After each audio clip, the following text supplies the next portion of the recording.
good evening to some people, good afternoon to others. We have people joining us from all around the world today. I'm Don Cresswell. I'm one of the co-founders of SmartOrg and Vice President of Sales and Marketing. Before we get started, I'd like to have just a few housekeeping things I'd like to cover. Would you please mute your telephone during this so we don't have any background noise or don't hear any of your company secrets? Also, if you would have questions during the session, we would request that you type them into the question box, and if we can answer them as the session flows, we will. If not, we will have a question and answer session at the end of the webinar. I'm very pleased to introduce Ward Peterson, who's our featured speaker today. Dr. Peterson is Vice President of Research and Preclinical Development at Inspire Pharmaceuticals. Ward has over 10 years' experience in biopharmaceutical R&D. He received his PhD in biophysics at the University of California, Berkeley. Ward has authored peer-reviewed scientific journals, review articles, and book chapters, and has presented at conferences on topics such translational preclinical research, drug discovery and development, and project and portfolio decision-making. He participates extensively in R&D portfolio management at Inspire and has a keen professional interest in using decision analysis tools and processes in portfolio decision-making. With that, I'm very pleased to turn things over to you, Ward. Thank you, Don. Welcome, everyone. I want to start by first thanking David Matheson and Don at SmartOrg for giving me the opportunity to present Inspire's experience with value-based portfolio management. I hope this webinar presentation provides you with some insightful perspectives on portfolio decision-making. My next two slides are about Inspire. I'm sure many of you have not heard of us.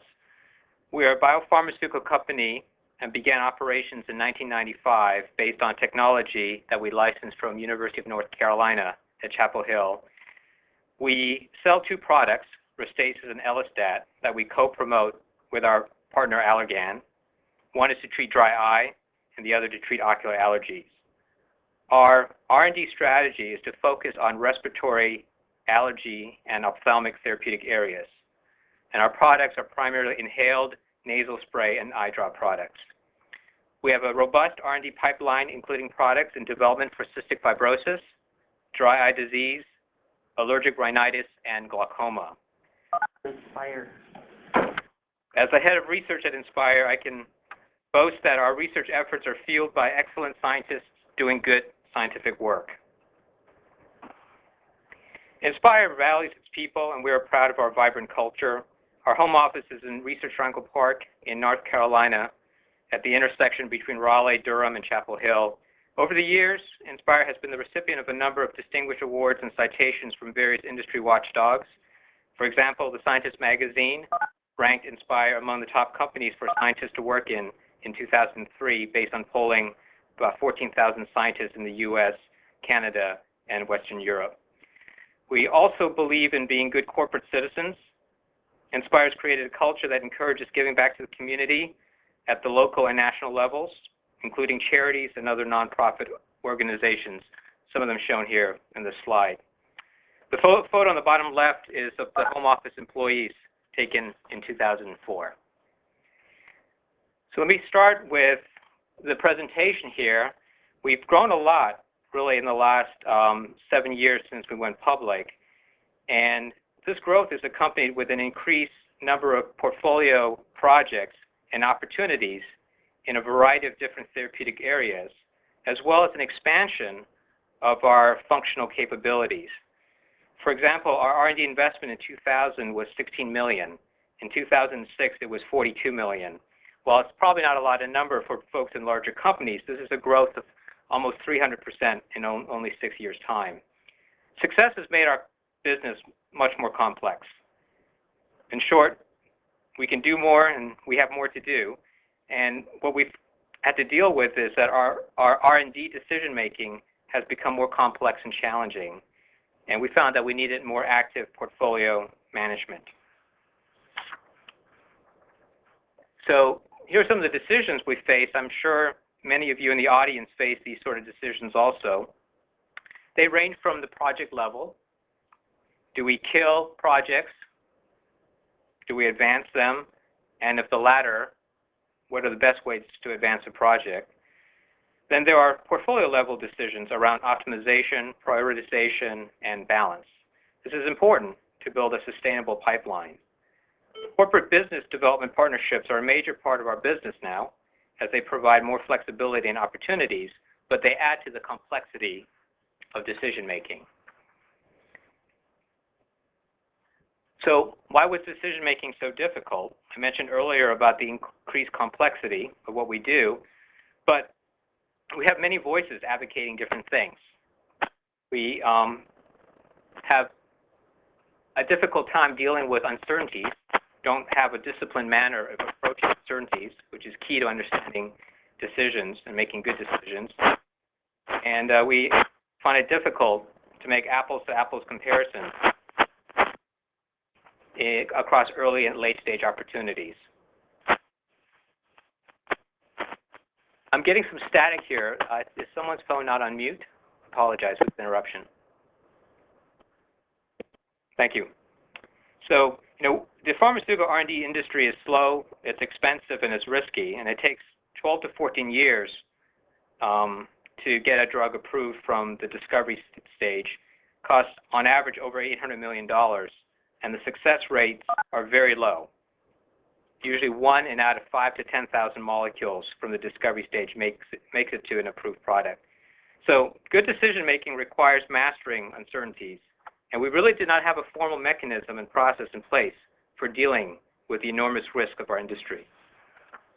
So we approach this from a value-based management system and utilize the services of SmartOrg to help us get off the ground with respect to bringing in a new way to deal with portfolio decision making. This presentation is really around 4 mini case studies that I hope will give you a perspective about how we made decisions before in our projects and portfolio level, and how bringing in value-based management helped us make enormous improvements in the decision-making process. So the first example is around a hot business development deal. And it was one of the reasons we brought in SmartOrg. Before, we really had no consistent way of rank ordering projects with lots of special cases. And afterwards, we found a way to build a credible and comparable portfolio with surprising insights. So I'm going to walk you through this case study to illustrate how we achieved this. So in the past, portfolio decision-making model is probably very similar to a lot of companies, which is we have a champion creating a project justification through business case scenario, someone like a project leader or department head, and the portfolio decisions were largely based on subjective factors. And then we had urgent, exciting, important decisions made by executive committee on an ad hoc basis. This is an example of a hot BD deal that landed on the desktop of the decision makers and trying to struggle to see if this was an opportunity worth pursuing. What we did afterwards was create a process which had really 4 parts. One is a project evaluation. Second is a peer and expert review. Third is portfolio decisions. And fourth, uncertainty tracking. And what we did with this process was eliminate a lot of the subjective factors that go into decision making. The project evaluations really is where the uncertainty is specified and quantified.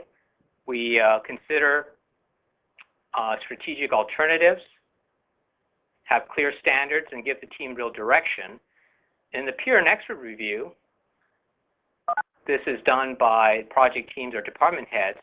They look for the transparency of the process, look at the credibility and comparability of the information, and we vet and improve project strategies. Then moving on to the decision makers, the portfolio decisions are value-based. They're based on solid information because it's been adequately vetted. And the great thing about value-based management decision-making is the dialogue focuses on the issues that really matter. And I'll illustrate this more fully in the next couple of slides. And finally, we discuss strategic implications. And as the project matures, as it goes, in our case, through clinical development, we take a look at our assumptions, we take a look at how key uncertainties have resolved, and we revise our assessments, updated based on evidence. So it's a formal, complete loop process that allows us to manage the portfolio and to look at it on a regular basis. So the turning point between the old way of doing things and the newer way of doing things is really building a value map. And this slide here shows what our value map looks like. It's essentially an influence diagram that captures all the essential elements that drive our business. And this is something that SmartOrg helped put together for us, and we were able to tailor the value map for Inspire's business.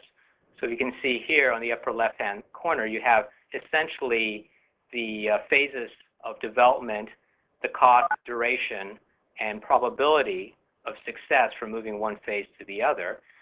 Then we also looked at market elements, market profile, and so we built in some parameters for us to understand, for example, the impact of market share profile on value. And partnering is very important to us, and so our value map included elements for us to properly understand the value of partnering opportunities, and then we looked at revenue and cost. So all of this are tied in together to create essentially an NPV for every project. And the key is, this is a value map that we all understood. The project team and the decision makers all were bought into it. The software tool is flexible and efficient to use. And really, once you've vetted all these inputs and it's done at the right level of the organization, what you're left with are the outputs. And the outputs are compelling because they give us some insight about the value of our opportunity. And the conversation is around the outputs and not necessarily around the assumptions of the inputs. So I feel that this value map gave us an opportunity to have more productive dialogues about value. Let me just show you a sample outcome of an initial run of this value map. I'm not able to show sensitive information, so if you'll see here, the projects have been coded by a single letter. And this is essentially a sensitivity analysis. For those unfamiliar with this representation, I'll just take a minute to briefly describe it. These horizontal bars represent essentially the value proposition of each project with an 80% confidence interval between the low and the high. That is, we feel that there's an 80% probability that the ultimate value of this project falls within the horizontal bar. And I've had to take out the dollar sign, the actual values for sensitivity reasons. The vertical line that bisects each horizontal bar represents the value of the project in the base case scenario. So what's great is we know what these ranges are, and I think the initial wave of data showed that there was a surprisingly large range in the value of our projects. And there are certain projects that have a large upside relative to base. And so one of the questions we might ask, for example, is how can we capture or what are the factors that drive this upside potential and how we can capture it? This is fundamentally a different kind of question than what we might have asked had we just done a simple spreadsheet model of the value of these opportunities.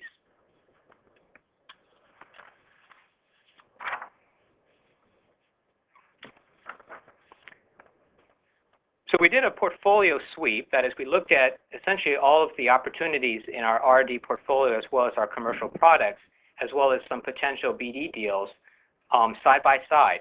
The great thing about a value map, it gives you a single template to evaluate all your projects so that you can do it consistently. And this is essentially what we saw. And to essentially wrap up the case study, this hot BD deal, which was getting a lot of attention, actually scored the lowest on expected present value. And that gave us an opportunity to essentially kill further discussions around this BD deal. So essentially, there's a lot of value in creating a value map that gives you an opportunity to make apples-to-apples comparison across projects in all stages of R&D, marketing, and business development. So in summary, for this first case study, before we lacked the ability to conduct these sort of comparisons among all the opportunities facing us. Afterwards, we developed a value map in the form of an influence diagram that linked together key elements that drive Inspire's business. And there were clear benefits due to this process. We got alignment on the best and the worst projects, and we could resource and direct attention towards the best. And we saved a lot of money on a deal that we might have pursued otherwise. So that was the first case study. Second one I want to illustrate is around using scorecards to measure value.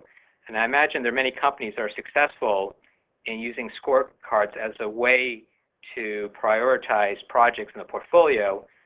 For us, it didn't work very well, and let me kind of walk you through our observations and how we use value-based management to overcome the limitations of scorecards in our hands. Before, using a scorecard approach, we lost the importance of the discussion by debating weights and ranks that had no real meaningful attributes associated with them. And afterwards, we've got clear priority on portfolio strategy. So this here is basically just to quickly walk you through how we conducted our scorecard evaluation. This particular example, we, for example, identified 8 key criteria to score. We felt that 8 was a manageable number, but it was arbitrary, actually. We assigned importance to each criteria on a 0 to 10 scale, with 10 being very important and 0 being of no importance. We classified each project on a 0 to 10 scale in terms of meeting the key criteria. And then finally, we scored each project according to the key criteria and weighted based on the importance. So what we were left with was a metric that had a potential range of 0 to 100. And when we ran this, the projects that were currently in our portfolio, this is what we saw. The score, we basically saw that 3 of the projects had identical scores of 34. And even though the potential range is 0 to 100, we only got a separation of 9 points. So our conclusion really was the scorecard output was not particularly insightful or helpful because it didn't really give enough distinction or separation between the presumably lower priority projects and the higher ones. And they invite questions like, should we kill projects G, O, and N because they score less than 90? Less than 30. These are not very helpful questions for decision making. And lastly, when we looked at these projects side by side, what we ended up finding out was that the late stage programs were the ones that scored higher, and the early stage programs were the ones that scored lower. And even if you were to kill the lower ones, you don't really save a lot of money. So not particularly helpful. With the value-based management process, we found that the key to making good portfolio decisions was to measure value. That's illustrated here as a process. We have this value map. The outputs of the map here, for example, give a tornado diagram, which is a sensitivity analysis of the various parameters that drive value the most. We do the peer and expert review, make sure that the inputs are credible, that we have good comparability. We do some vetting, and then we have a productive discussion, and we achieve alignment on corporate strategy and project priorities. Key to value-based management processes, I think, is the output or the outputs that are generated. So we use a program called Portfolio Navigator that's provided by SmartOrg, which provides a number of very useful outputs at the portfolio level to understand how we might view different projects from a value-based system. One of the outputs here is called the CFO chart, which is essentially a portfolio cost versus value assessment. And what you have here is on the x-axis is the cumulative expected portfolio costs. In this case, I limited to 2007 because we were at the time trying to make some decisions about what programs to fund for '07. And then on the y-axis, you have the cumulative portfolio value. So this is really a return on investment type analysis. And you can see that the distinctions that are created here between projects are a lot more powerful than the scorecard method. Project E and I, for example, scored really high ROIs, whereas project C and G, not so much so. And it invites questions like those shown in the box here. All projects, as it turns out, are actually creating value. Can we find the resources? Another question we might ask is, project G has a lower has the lowest investment productivity. Funding it in favor of project C will reduce portfolio value by X. We had a really crisp way to understand the true implications of spending or not spending, or investing or not investing on the cumulative portfolio value. That's one of the outputs provided by Portfolio Navigator. Another one is the innovation screen. Again, this is just another way to look at the similar data, and this is the standard technical success versus commercial contribution given technical success. And we can look, for example, at those two projects of C and G from the earlier slide, and we can ask the question a different way. Is it worth spending X number of dollars to take a long shot on project G, because it has a lower probability of success, or should we fund the less risky but less potential project C? Again, different kinds of questions bubbled up as a result of looking at these value-based outputs than the scorecard method.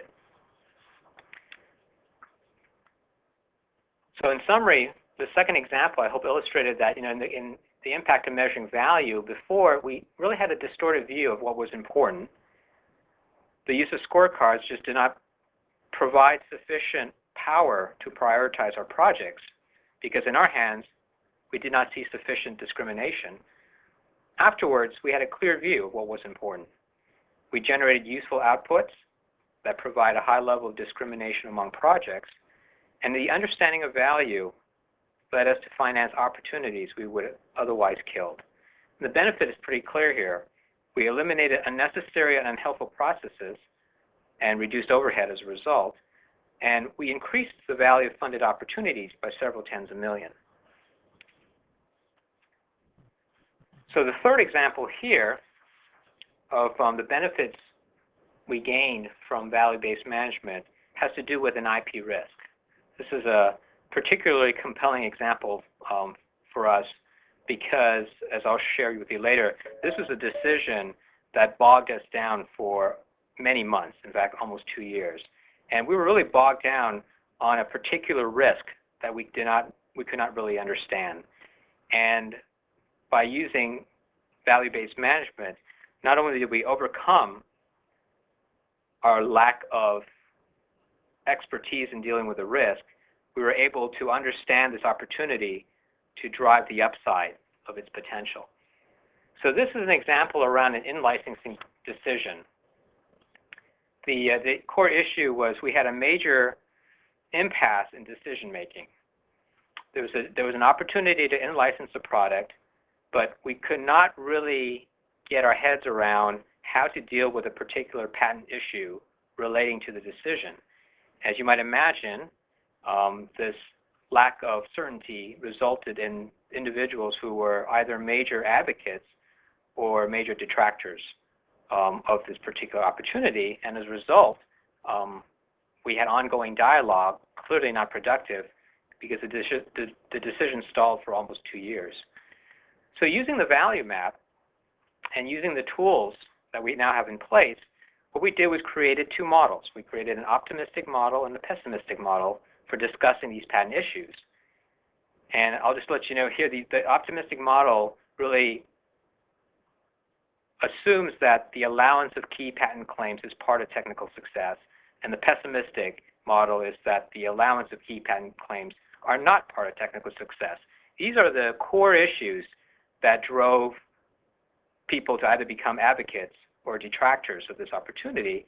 So what we could do using the value map is look at the optimistic versus pessimistic models and ask the question, what's that in dollars? And so this next slide here shows the tornado diagram or sensitivity analysis for the project in the optimistic scenario. The vertical line running down the page in dark blue is the base case scenario. And we can see here that the tornado diagram showed us that peak market share and U.S. market in the reference year were key drivers of value of this opportunity, with peak market share giving us a potential huge upside and the U.S. market in the market reference year giving us a potential downside to this opportunity. So that was the optimistic model. It was great because we were able to identify factors that had the greatest impact on value. When you look at, on the next slide, the pessimistic model side by side, you can see from the vertical red line, indeed, it was a pessimistic model because the NPV was significantly lower than the optimistic model. But now we were able to incorporate the patent risk in the last item on that tornado diagram, which is the end of the product life. So our pessimistic model gave us an idea of what was the opportunity, or I'm sorry, the range of value associated with not assuming that the patent allowance or the patent claims allowance was part of technical success. And so the impact of IP issues on value in the pessimistic model was now also transparent, and we can look at them side by side. But when you look at them side by side, there are other points worth noting. One is there are certainly uncertainties that are every bit as important, if not more so, than IP issues. This fundamentally changed the dialogue. At least it didn't take us off the patent issues as being the only one to worry about, but identified two other factors that may be even more important than patent issues. And finally, whether you're looking at the pessimistic model or the optimistic model, there are huge upside potentials. And so the portfolio management board and the project teams then could ask the question, what could be driving these upside potentials, and how can we develop a program that optimizes our ability to capture that value? Once again, change the course of the dialogue by using these value-based management tools. So this next slide kind of summarizes essentially the optimistic and the pessimistic models side by side. I think it makes a very compelling case that in both cases, the base case scenario showed positive expected present value, and both cases had huge upside potential relative to the base. And then leads to the next question: how do these expected present values stack up against other projects? I mean, are they, in the base case scenario, worse than everything in the portfolio that we have, or is it better? And this slide actually was very surprising to us, because this particular project, whether you look at it from a pessimistic or an optimistic standpoint, was more valuable than the other projects we were looking at the portfolio. So we took the project out of purgatory, or I should say we took the in-licensing discussion out of purgatory, and we were able to make a rapid decision on in-licensing this opportunity. So this particular example, impact of mastering uncertainty, is pretty clear. Before, we really lacked the processes and tools for adequately framing and modeling the impact of an uncertainty on value, and that resulted in us getting bogged down in discussions of IP risks, and perhaps not focusing on other potentially more important issues. Afterwards, we were able to create a credible and consistent model dealing with key strategic issues, and this is something that both the advocates and the detractors accepted, and as a result, we recognize that the stalled BD opportunities scored the highest NPV, independent of the optimistic or the pessimistic scenario, and we identify additional opportunities to further improve the value of the project. So we have a clear discussion of uncertainty. Benefit here is also very clear. We accelerated a decision which was languishing for 2 years and was able to make a decision in a few weeks' time. So that was the third case.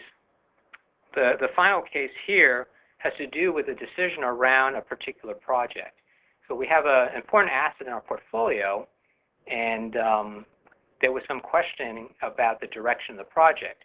So I think this example illustrates how creating alternatives and looking at the value proposition of different alternatives gave us some surprising insight and gave us a direction to move ahead that wasn't there before. So here's the example. We had a program in which what I'll call the momentum strategy for this program was challenged. In fact, there was a tremendous advocacy around an alternative direction. Without bogging you down in too much example, we have really two major strategic levers here, and we had several alternatives. In fact, the decision was more complex than the way I'm showing it, but for the sake of simplicity, let's assume there are really 3 partnering options and 2 development options. And from these options, we really created 5 strategies that made sense.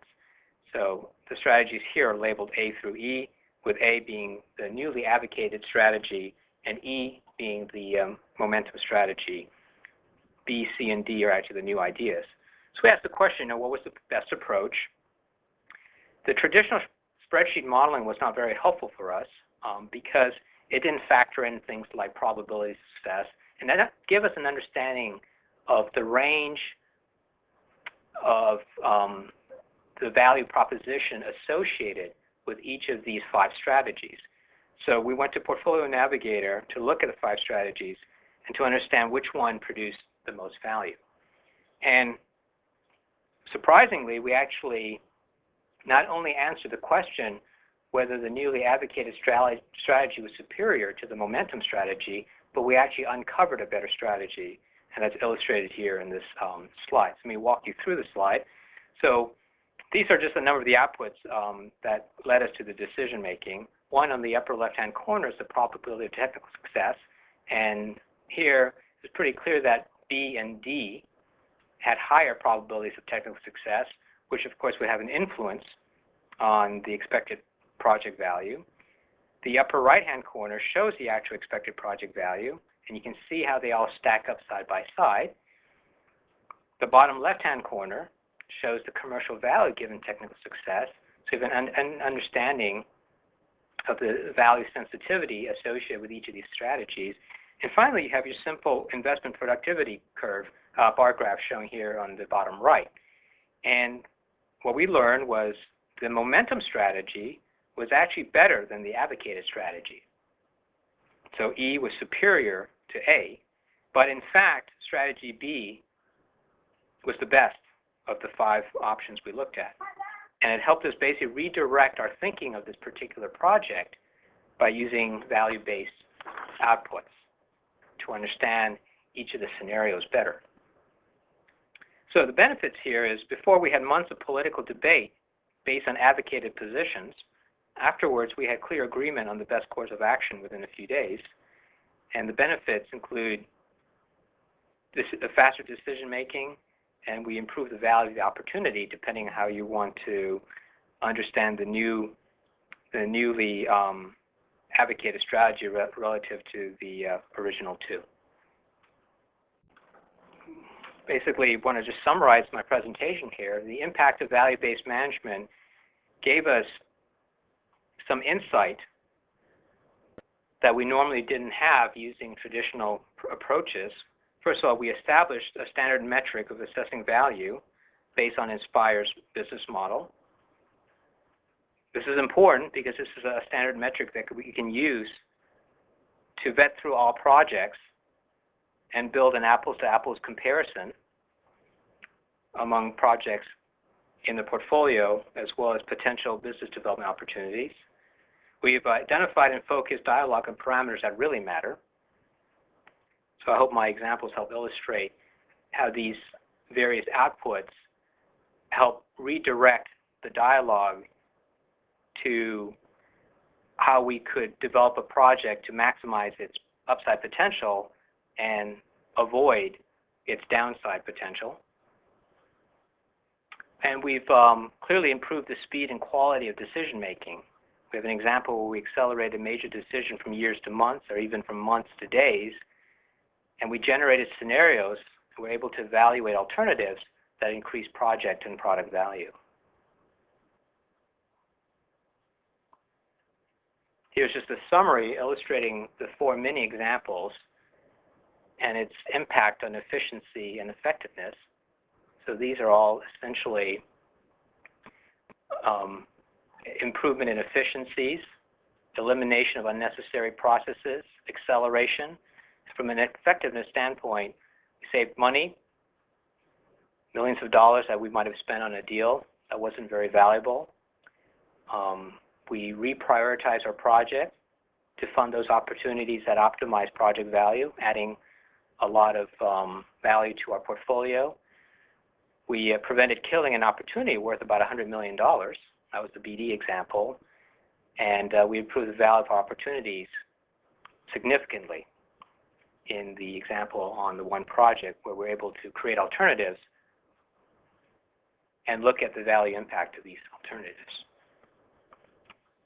I close with a few choice quotes from the professional practitioners of the art of portfolio management.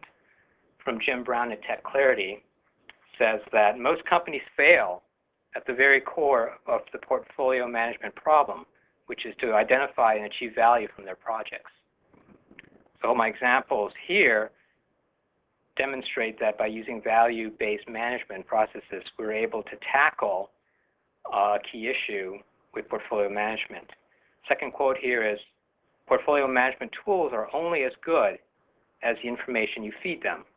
You need a consistent evaluation approach to support portfolio decisions. And that, I think, is crisply illustrated with the value map example. That value map was key for us achieving harmony and consistency in looking at our projects. And finally, from David Leonardi at Boeing, we create a value map to identify where the value comes from by asking what creates value and what destroys value. We get a lot of new and innovative ideas from understanding where the value lies. And that really speaks to how value-based management can change the content of a dialogue to focus on those issues that really matter for project and portfolio management. I want to thank everyone for their attention, and I think this is a time we can take questions. Thanks, Ward. Yeah, we had a couple questions here. Ben asks, can you briefly describe the process that you use to create value maps? And did it take a long time? No, actually it did not take a long time. The process, in this particular case, we enlisted the services of SmartOrg to help us build a value map. And the dialogue process really involved getting the project teams together and decision makers together to deconstruct our business model into key elements that drive value. And so for the pharmaceutical industry, what was key is understanding how drugs get developed and approved and the different phases of development. So we, for example, included a value map that has the elements of technical success from a stage gate perspective. And I think it was a process that really took a few weeks, and we were able to build a value map that was actually useful for all our projects. Okay, we have another question here. It says on slide 12, how did you determine the base case or the process for the base case? Okay, I found it. So slide 12 is the one with the sensitivity analyses showing the 6 projects ranked order from highest value to lowest value with the low, base, and high case scenario. The question specifically is how did we determine the base case scenario, correct? So the way we did that is the base case scenarios are modeled directly, are actually inputs in the value map. When when we look at major uncertainties, for example, like time to peak market share or other elements that drive our business, we input these values as low, base, and high. And so the low is basically a number we put in that's vetted by the appropriate individuals who best know and can speak to that particular uncertainty. And the low number is a number in which the experts feel that there's only a 10% probability that the number would be lower than this. The base is a 50-50, and the high is the opposite of the low, which is there's only a 10% probability that the uncertainty will resolve in such a way that it's higher than the high. So between the 10 and the 90, you have an 80% confidence. So the base case is just merely the base case scenario across all inputs as it's run through the value map analysis. I hope that answers your question. Well, very good. And that question came from Meredith. And we have another question from Joe here. And Joe says, what time period did you use for calculating net present value? Did you use a terminal value at the end of the period when you calculated the NPV? I think we use it's a discounted NPV. I think based on the terminal value of 10% is our discount rate. Looks like there are no more questions, Ward, so I'll thank you very much for the presentation. It was an excellent one. And I will invite our audience to put on the calendar 20 June when we'll be doing the next webinar in this series. On that particular day, we'll be addressing Portfolio Navigator, one of the systems and processes that's surrounding that Ward is using in his portfolio management system. And the whole idea is how to get the biggest bang for the buck from projects and, in turn, portfolios. We will make this presentation available in two ways in coming weeks. We'll put it up on our website for viewing, and at the same time, we're going to produce it on a CD-ROM. It's available upon request. So if any of you or your colleagues would like a copy of the CD-ROM, please send an email to me, dcresswell@smartorg.com, or simply address it to info@smartorg.com, which I will receive. And thank you very much for joining us. We look forward to seeing you next time. Bye-bye. Thank you.